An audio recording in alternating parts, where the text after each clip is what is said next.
What is going on, everybody? Nelsite Gaming here once again with another video, Deck Tech, and today we are looking at my Kalain Reclusive Painter Treasure deck. Kalain is a 1/2 legendary creature, human elf bard for a black and a red, and she reads, whenever Kalain Reclusive Painter enters the battlefield, create a treasure token. A treasure token, for those that might not know, it's an artifact that has tap, sacrifice this artifact, and add 1 mana of any color to your mana pool. Also has other creatures you control enter the battlefield with an additional +1/+1 counter on them for each mana from a treasure spent to cast. So not for every treasure cracked, but every mana crack. That's going to be important because some of the cards here can make treasures crack for more than just 1 mana. So keep in mind, she just makes a treasure when she comes in, which is on theme. But the most important part is the second part. Having those creatures come in with counters is going to give us value. And in the worst case, we're going to use those counters to just make them big creatures and swing with them. But we're going to hope to win by getting a ton of value. So, into our creatures. Ragavan Nimble Pilferer is a 2/1 monkey pirate for a red. And he has, whenever Ragavan Nimble Pilferer deals combat damage to a player, create a treasure token and exile the top card of that player's library. Until the end of turn, you may cast that card. So this guy, when he deals damage, he makes a treasure. Early on in the game, he's very nice to dash in. Coming in hot, hitting somebody, making a treasure. If we make 2-3 more treasures, then Ragavan has done his job. He can die. But he's a great card to have in this deck because we want to make as many treasures as we can. And being able to play the top card of our opponent's library until the end of that turn is also useful, especially when we have a ton of treasures. Forsworn Paladin is a 1/1 human knight for a black that has menace and pay 1 and a black. Tap it. Pay 1 life and create a treasure token. And also has pay 2 and a black. Target creature gets +2/+0 until end of turn. If mana from a treasure was spent to activate this ability, that creature also gains Death Touch until end of turn. I haven't found myself using the second ability too much. It is still there. It is pretty cool to give him Death Touch. But the first one, you can very easily get a treasure per turn with this guy. Shambling Gas is a 1/1 zombie for a black. Whenever he dies, you choose to either put a -1/-1. Well, it's not a counter. You choose to put for a creature your opponent controls to get -1/-1 until end of turn, which we never use. But we can if we want to. And the second one, Search the Body, is create a treasure token. So sacrifice this, make a treasure token, or just attack with it, get blocked, make a treasure token. This card is unbelievably good in this deck. It's Impulsive Pilferer. He is a Goblin Pirate 1/1 for a red. When he dies, you create a treasure token, but he has Encore, which is you can pay 3 in a red and exile it from your graveyard, and for each opponent you create a token copy that attacks that opponent this turn if able, and they gain haste, and you sacrifice them at the beginning of the next end step. So you can very easily get 4 treasures off of this one guy. So not bad at all. We have Dockside Extortionist, a 1/2 Goblin Pirate for 1 and a red. I'm sure everybody knows him. He goes off with a ham sandwich. I mean, in this deck, we are not going infinite. But I know there's a bunch of combos with this guy. But he is just a great card. I mean, when he comes down, he creates X treasure tokens, where X is the number of artifacts and enchantments your opponents control. So you can come down for 2. Make a bunch of treasures. If he dies, you can reanimate him and get even more value. What's crazy is I bought this card. I have 2 copies of this card, one in this deck, one in my Dragon deck, and I have never had it do crazy things yet. So it is still amazing though. The fact that you can make 7-8 treasures if you bring this guy down like turn 5 or something like that. Pretty cool. All right, Magda Brazen Outlaw is a 2/1 Dwarf Berserker for 1 and a red. She has other dwarves you control get +1/+0, so that's not really relevant to our deck. Whenever a dwarf you control becomes tapped, create a treasure token. So that is what we like to see. But most importantly, we like to see the sacrifice 5 treasures, search your library for an artifact or dragon card, put that card onto the battlefield, and shuffle your library. So we're going to be looking for, well, there's more than 2 dragons in this deck, but the most important 2 dragons we're going to look for, you will see coming up here soon. But this is a great tutor in the deck, and it makes treasures as well. Academy Manufacturer is a 1/3 assembly worker for 3 generic mana that reads, if you would create a clue, food, or treasure token, instead create 1 of each. So this is a powerhouse in this deck. A lot of our stuff makes treasures, and making 3 artifacts is pretty damn good, especially with all the pingers that we have in this deck and all the artifact synergies that we have. So it's a must-have in any treasure deck, I believe, or any artifact deck, any artifact token deck, that is. And then we have Zorn. It's a 3/2 elemental for 2 and a red that reads, if you would create 1 or more treasure tokens, instead create those tokens plus an additional treasure token. So pretty much, giving you a ton of value by making your treasures now be 2 treasures. Professional Phasebreaker is a 2/3 human warrior for 2 and a red that has menace, and whenever 1 or more creatures you control deal combat damage to a player, create a treasure token, and you can sacrifice a treasure, exile a top card of your library, you may play that card this turn. So this card can easily get you 3 treasures if you attack and deal combat damage to each of your opponents if you have 3 opponents, which is awesome. And the last one is pretty good too if you don't have a lot of cards in your hand, which you probably won't in this deck, honestly. Being red and black, there's not a lot of draw that we can play with. But yeah, I mean, we're gonna make so much treasures, we can definitely afford to sack a couple of them. Also, free sacrifice outlet. It's gonna be great whenever we get those pingers on the board. Gadrak the Crown Scourge or Scourge, I have no idea how to pronounce that, but is a 5/4 dragon for 2 and a red. Has flying. It cannot attack unless you control 4 or more artifacts, which we can very easily do in this deck. And at the beginning of your end step, you create a treasure token for each non-token creature that died this turn, including your opponent. So that's pretty good. If we sacrifice a bunch of our creatures and then we attack and our opponents block and kill some of their creatures, this is going to give us a ton of value, let alone it's a 5/4 for 2 and a red, and it's flying. Yes, we'll take it. All right, here we have Mahadi Emporium Master, a 3/3 cat devil for 1 black red. At the beginning of your end step, create a treasure token for each creature that died this turn. So pretty much the same thing, but better, because Gadrak says non-token creature. This says any creature. So this is even better than Gadrak, but it's not a 5/4 flyer dragon. But still an amazing card to have in this deck. Rose Room Treasurer, a 4/3 ogre warrior for 3 generic mana and a red. Has Alliance. Whenever another creature enters the battlefield under your control, create a treasure token if this is the first or second time this ability has resolved this turn. Otherwise, you may pay X when you do. Rose Room Treasure deals X damage to any target. We almost never get to that third one, but if we do and we have a ton of mana to spare, we can definitely take advantage of that. Not only to deal damage to our opponents, but also to their creatures. Ruthless Technomancer is a very interesting card in this deck.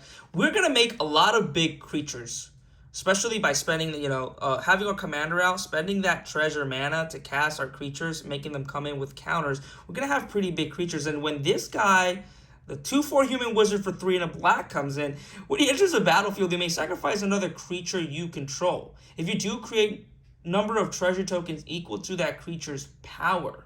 So we have a 7/7. This guy comes out, make us 7 treasures. And if we have any other pingers on the board, we're just going to get a ton of value out of this guy. And he also has an activated ability that says, pay 2 and a black, sacrifice X artifacts, return target creature card with power X or less from your graveyard to the battlefield. X can't be 0. So he's also a reanimator. I have yet to use him as a reanimator, but maybe late game with a ton of treasures, and a bunch of creatures that we want to get back, we can make this happen, but we almost never get that far. Grim Hireling is a 3/2 Tiefling Road for 3 generic and a black. Whenever one or more creatures you control deal combat damage to a player, create 2 treasure tokens. So this is like the face beater gal. But better because it gives you 2. So same scenario, we hit 3 of our opponents, we make 6 treasures. Second, activated ability, pay a black, sacrifice X treasures. Target creature gets -X until end of turn. Activate only as a sorcery. So we can go ahead and start removing stuff from the board. Absolutely. Pitiless Plunderer is a 1/4 human pirate for 3 generic and a black. Whenever another creature you control dies, create a colorless treasure artifact token with, well, just make a treasure. Anyways, another creature you control. This is amazing because we have a lot. We're gonna be making tokens. We're gonna be killing our own stuff every now and then. And once the board gets full of all these value pieces, it is so much fun just to think outside the box and be like, all right, I will sacrifice this, do this, to do that, to create this, to use this, to do that. It's what I like about Magic, and Pitiless Plunder is a great piece to accomplish that. Atsushi the Blazing Sky is a 4/4 Dragon Spirit for 2 red that has flying and trample, and when he dies, you choose 1. Guess what we're going to choose? We're going to choose the second one. Choose 3 create 3. Oh my god, I can't speak English right now. Create 3 treasure tokens. So yeah, let's go ahead and do that. I mean, obviously we can use the first one if we're running out of cards in our hand and we need a card advantage. But yeah, Prosper Tomebound is a 1/4 Tiefling Warlock for 2 black-red. One of the best cards in this deck because it has Death Touch, which we don't really care about. We won't be attacking with this guy. But hey, as a blocker, that's pretty good. He has, at the beginning of your end step, exile a top card of your library. Until end of turn, you may play that card. So that counts anything, including lands. And then whenever you play a card from exile, you create a treasure token. So it is really, really good in this deck. And this is one of the dragons we are going to be getting with Magda. Probably one of the MVPs. There's 2 of them. This one and the next one in the list. Goldspan Dragon is a 4/4 dragon for 3 generic red. Flying haste. Whenever Goldspan Dragon attacks or becomes the target of a spell, create a treasure token. And treasures you control have tap, sacrifice this artifact, and add 2 mana of any one color. So this guy is going to make our treasures be double as good, twice as good. And when he attacks, he makes treasures. Alright, I'm all for it. This guy is great. The MVP of this deck, as well as this one. He's not so good unless we can give him haste, which there's a couple of ways to do in this deck. But Ancient Copper Dragon is a 6/5 Elder Dragon for 4 generic red. He has flying, and whenever Ancient Copper Dragon deals combat damage to a player, you roll a d20.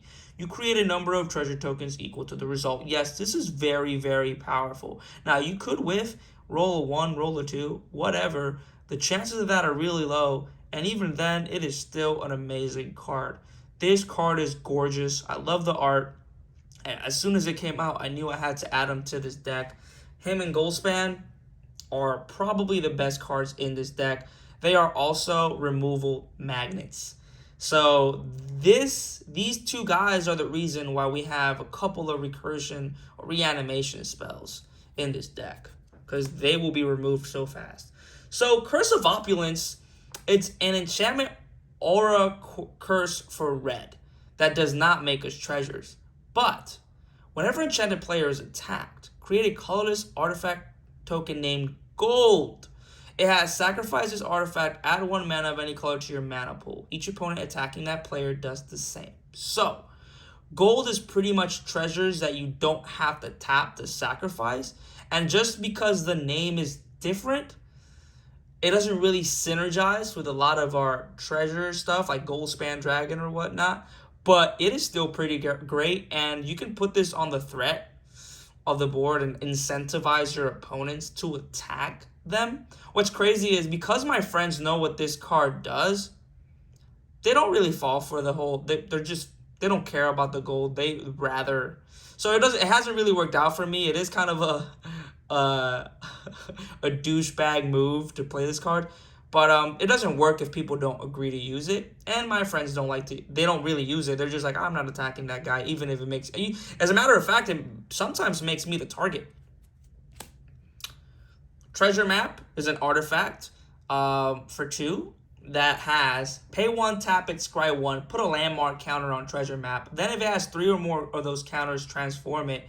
You create 3 colors treasure tokens when you do that. And when it transforms, it turns into Treasure Cove, which is a land that taps for a colorless, or you can tap and sacrifice it to draw a card. But we want to get those. We want to get this scry. We want to get the treasures, and we get a land at the end. I mean, so much value in a little artifact. Here we have Fable of Mirror Breaker. It's an enchantment saga for 2 and a red. When it enters the battlefield, after your draw step, and you add a lower counter to it. When it has 1 counter, you create a 2/2 red goblin shaman creature with whenever this creature attacks, create a treasure token. Which, by the way, these tokens have been selling on TCG Player for $10 a token. No, thank you, Etsy all the way. Second, you may discard up to 2 cards if you do draw that many cards. I love the May on that. And then third, you exile this saga, then return it to the battlefield transformed under your control. And this is what I really like about this. It is Reflection of Kiki-Jiki, an enchantment creature, Goblin Shaman. We don't even really care about the power and toughness, but it's kind of like a washed down Kiki-Jiki, which we have in this deck. You pay 1 and tap it, and you create a token that's a copy of another target non-legendary creature you control, except it has haste, and you sacrifice it at the beginning of the next end step. So you have to pay a mana, it doesn't have haste, and you have to sacrifice that creature at the beginning of the next end step, which Kiki-Jiki still does, but it's, it's 2 copies of Kiki-Jiki, kind of. Black Market Connections is probably one of my favorite cards lately, and a must include in every casual or just EDH, not CEDH, EDH black deck. It is an enchantment for 2 and a black, and at the beginning of your pre-combat main phase, you choose 1 or more. Now be careful with this. You don't want to pay too much life to where you kill yourself. But if you have ways to gain life, which in this deck we don't really have much of, you can go crazy. But it has create a treasure token, you lose 1 life. Draw a card, you lose 2 life. Or create a 3/2 colorless shapeshifter creature with changeling and you lose 3 life, which is great because we can make dwarfs. And if we make dwarfs, we can tap those dwarfs to make mana with Magda. So that's great. Draw a card, amazing. Create treasure tokens. This is just perfect in this deck. As soon as it came out, I knew I needed it. Revel in Riches is another enchantment for 4 and a black that gives us treasures whenever a creature an opponent control dies.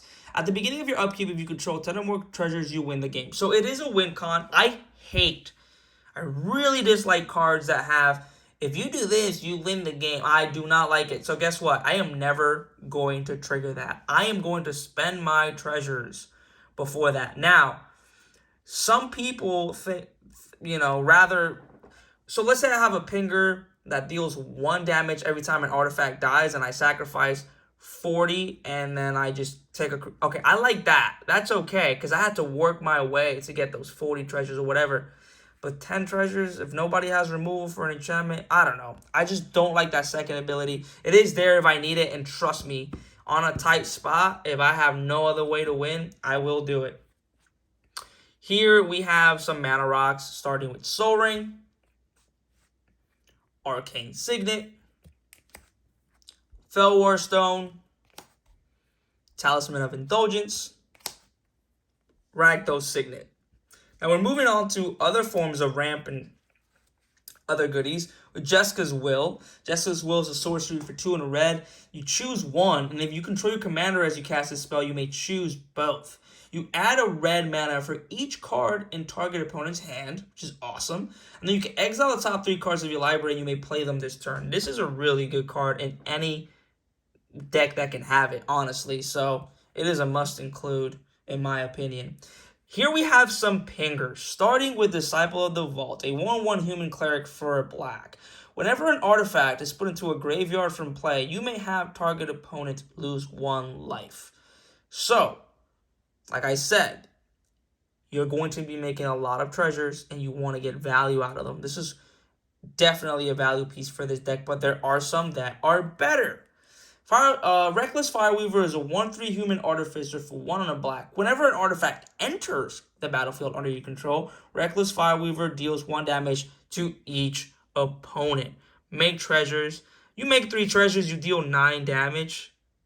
That is crazy. Obviously not to one, but among your 3 opponents. That is amazing. Yuri, Master of the Review, or Revu, or whatever.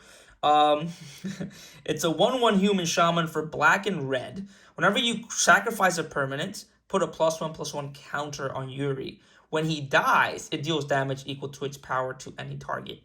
So we're going to, not only is it going to come in with counters when we pay mana from treasures to cast it with my commander out, but we're going to be sacrificing a lot of permanents here, as you can see, with treasures and creatures. So this is going to be, a one-time ping that deals a bunch of damage to people. It's not really one time, actually. Well, it is one time, but it's going to be a bunch of stuff. And once it gets big enough, people are going to be scared to get rid of it, because if they get rid of it, they can die. Anyways, Nadir's Nightblade is a 1/3 elf warrior for 2 and a black, and whenever a token you control leaves the battlefield, each opponent loses 1 life, and you gain 1 life. So this is really good because this has any token. So we're going to be making a lot of treasure tokens, but there's also a couple other instances when we're going to be making tokens. So this is really good, and a lot of them too. So really, really good. Each opponent loses 1 life, you gain 1 life. Amazing. Mayhem Devil is a 3/3 devil for 1 black red. Whenever a player sacrifices a permanent, it deals 1 damage to any target. Now, whenever a player, this is awesome. If somebody has an infinite combo that requires them to sacrifice infinitely, oh yeah, it's game over. So this is a really good card to have in this deck. And we're going to be doing a lot of sacrificing again, so... Kiki Jiki Mirror Breaker is a 2/2 Goblin Shaman for 2 red, red, red. Has haste. You tap it. Put a token that's a copy of target non-legendary creature you control onto the battlefield. That token has haste. Sacrifice it at the beginning of the next end step. We're going to be copying whatever we need that is not legendary. I don't really run a lot of legendary creatures in this deck, but making a copy with haste of Ancient Copper Dragon, making a copy with haste of, let's say we have Goldspan Dragon. Obviously, it's not going to quadruple or artifact mana create generation, but 2 attackers make 2 treasures, depending on what we have on the board. It's just, they're going to be sacrificed at the end of the beginning of the next end step. So that's okay, because we're going to get value when that thing dies or when we sacrifice it. But, and keep in mind, those are tokens. So every turn, we're just going to get so much value with Kiki Jiki in this deck. Every time it comes in, it does something. Skithiryx, I'm not really a big fan of Infect, but like I said, if we really need to win the game and if we're lacking, this 4/4 Dragon Skeleton for 3 black will do the trick. So everybody knows that Infect makes this creature deal damage to creatures in the form of -1/-1 counters and players in the form of poison counters. If you have 10 poison counters, you lose the game. So, a lot of people like to make little house rules changing it. I like to keep it at 10 because it's not that easy. Now, it all depends because this could get removed, But if you make this big enough with Kalain's ability, you can get this to be a 10. Well, you can get it to be a 9/9 max because you're paying 5 mana into it with treasures and it's coming with 5 counters and 9/9. But we have a card here that lets us proliferate. So that's a good thing. And then if you pay a black, it gains haste, and if you play black, you can regenerate it. So yeah, this is a salt piece, but I'd rather them focus their removal spells on this, which is not really a way I like to win, but it is scary, so people will get rid of it. And I'd rather they spend their removal on this than on other pieces. So this guy creates tokens, right? We got a 3/3 elf warrior called Nadir, Agent of the Duskanel, and he costs 5 generic and a black. Whenever a token you control leaves the battlefield, put a +1/+1 counter on him. That is awesome. We have a lot of tokens. Whenever Nadir leaves the battlefield, create a number of 1/1 green elf warrior creature tokens equal to its power. So yeah, this guy can be a 9/9 on the turn it comes down. We can sacrifice it, make 9 tokens, and sacrifice those tokens to just ping people. Or sacrifice them, end of the turn, make a bunch of treasures with Godrak or, was it Hadisi? Oh, no, Hadisi. I forgot his name, but the cat devil guy. But yeah, great thing to have here. Because people are going to be scared to get rid of it because I'm going to get so much value out of it. And as soon as I can get rid of it myself, I'll get rid of it. All right. Probably the best card in the deck, in my opinion. It's a 1/3 human. So Marionette Master is a 1/3 human artificer for 4 black black. It has Fabricate. When this creature enters the battlefield, put 3+1/+1 counters on it, or create 3/1/1 colorless servo artifact creature tokens. We're gonna choose the counters because this has whenever an artifact you control is put into a graveyard from the battlefield, target opponent loses life equal to Marionette's power. With Kalain, this can easily be a 7/9. So every time you crack a treasure or sacrifice an artifact, but we're going to be cracking treasures, this thing's going to deal 7 damage to it. Oh, sorry, not even 7. It'll be even bigger. It'll be a 10. Because you got the 6, as long as we pay treasure token mana, 6 plus the 3 plus the 1, that's 4 plus 6, that is 10. Every time you crack a treasure, you deal 10 damage to target opponent. You don't deal damage. They lose that life. So damage can be prevented. Loss of life can't be prevented unless something says loss of life is prevented, which is a lot less common. But yeah, probably the best card in the deck. And that's how I like to win with that card. Deathbringer Thoktar is a 3/3 zombie beast for 4 black red. This guy, whenever another creature is put into a graveyard from play, any creature, tokens included, opponent's creatures included, you may put a +1/+1 counter on them, which is great. You can remove a +1/+1 counter from them at instant speed, and it deals 1 damage to target creature or player. If we pay 6 mana from treasures to cast him, he's going to be a 9/9. Creatures are going to die, he's going to keep getting bigger. And when he dies, I can remove stuff. I can pretty much kill opponents if we're late game. So this is an awesome piece. And I'm going to be honest, I mostly included him because of the art. It's just beautiful. Necropolis Regent is a vampire, a 6/5 vampire for 3 black, black, black, has flying. Whenever a creature you control deals combat damage to a player, put that many +1/+1 counters on it. So yeah, this is pretty insane. And if that wasn't enough, the Oscillith is a legendary artifact that costs 1 generic mana, and whenever a creature you control leaves the battlefield, if it had counters on it, put those counters on the Oscillith. At the beginning of combat on your turn, if the Oscillith has counters on it, you may move all counters from the Oscillith onto target creature. So, yeah. Awesome. Inspiring Statuary is an artifact that costs 3 generic mana. It has something called, so it gives non-artifact spells improvise, which means you can tap your artifacts to help pay for 1 colorless for that spell. And that's it.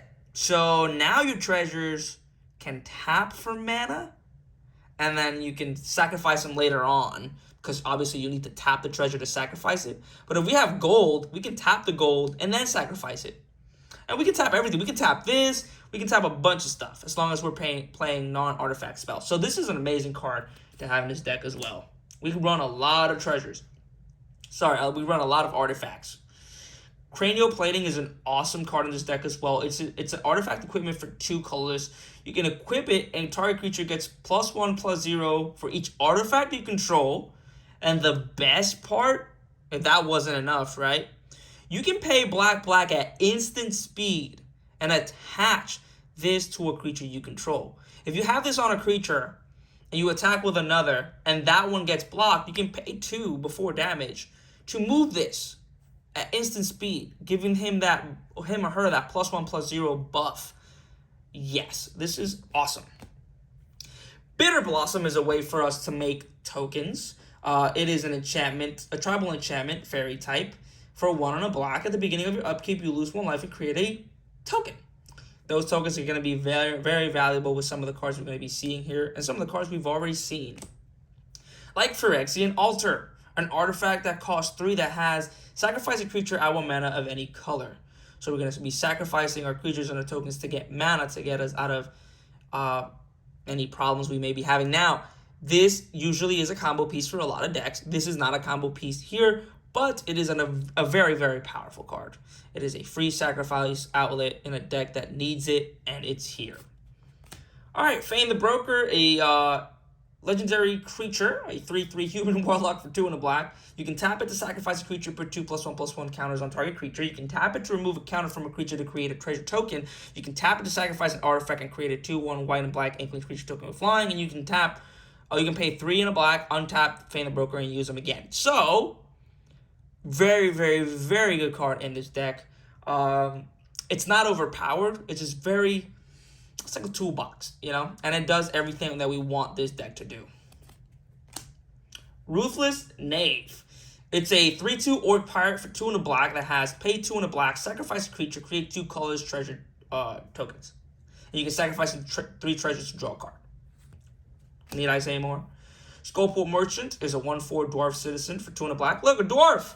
And then when she enters the battlefield, you create a treasure token, and you can pay 1 and a black to sacrifice another creature or treasure and draw a card. Yeah. Yawgmoth Thran Physician is a 2/4 human cleric for 2 black, has protection from humans. You can pay 1 life, sacrifice another creature, put a -1/-1 counter on up to 1 target creature and draw a card, and pay black, discard a card, proliferate. Why we like this is we can draw, we can sacrifice our stuff, we can discard to later reanimate, and we can proliferate, which is awesome. So this card is really good in this, as long as we have creatures to spare. I would hold off on playing that until you have tokens or just little weenies on the board, or you want creatures to die. Until then, don't play them. Immerstrom Predator is a 3/3 vampire dragon for 2 black, has flying. When he becomes tapped, exile it to 1 target creature, target card from a graveyard, so graveyard hate, and put a +1/+1 counter on it. And you can sacrifice another creature. Immerstrom Predator gains indestructible until end of turn, tap it. So free sacrifice outlet and graveyard hate on a dragon that could be a 7/7 possibly with our commander. I'll take it. Blood Tracker is a 2/2 vampire wizard for 3 and black. Has flying. You can pay black to pay 2 life, put a counter on it. When it dies, you can draw a card equal to the amount of +1/+1 counters it had on it. Just a way for us to draw cards quickly. Reanimation spells. We have the best in the format. Reanimate. Sorcery for a black that lets you put target creature card from a graveyard into the battlefield you control. You lose life equal to its mana value. Great. So we're going to be getting our dragons back or whatever we might need. Animate Dead. Same thing. But it gets -1/-0 and it's an enchantment aura. You don't lose a life. Persist. We don't really care about this because we're going to be about the -1/-1 counter that this gives a non-legendary creature. It reanimates. So this is awesome. Necromancy, another reanimation spell. And Duretti is just here because I like the art. And a couple other things, obviously. But it's a Planeswalker with 3 loyalty counters. It's a Duretti. It's a Duretti. It's Duretti. 1 black and a red. It has +1. You put a 1/1 colorless construct artifact creature token with Defender onto the battlefield. Not bad. -1, you may sacrifice an artifact, and if you do, destroy target artifact or creature. Interesting. -6, choose target artifact card in your graveyard or artifact on the battlefield. Put 3 tokens or copies of it onto the battlefield. So this is pretty good.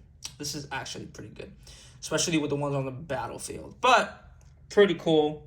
Pretty cool card to have in the deck. I'm not a big fan of Planeswalkers, says the guy with the Attracts the Super Friends deck. But, you know, you can make some defenders to help protect it, I guess. Terror of the Peaks, a 5/4 dragon for 3 red. Great guy to copy with Kiki Jiki.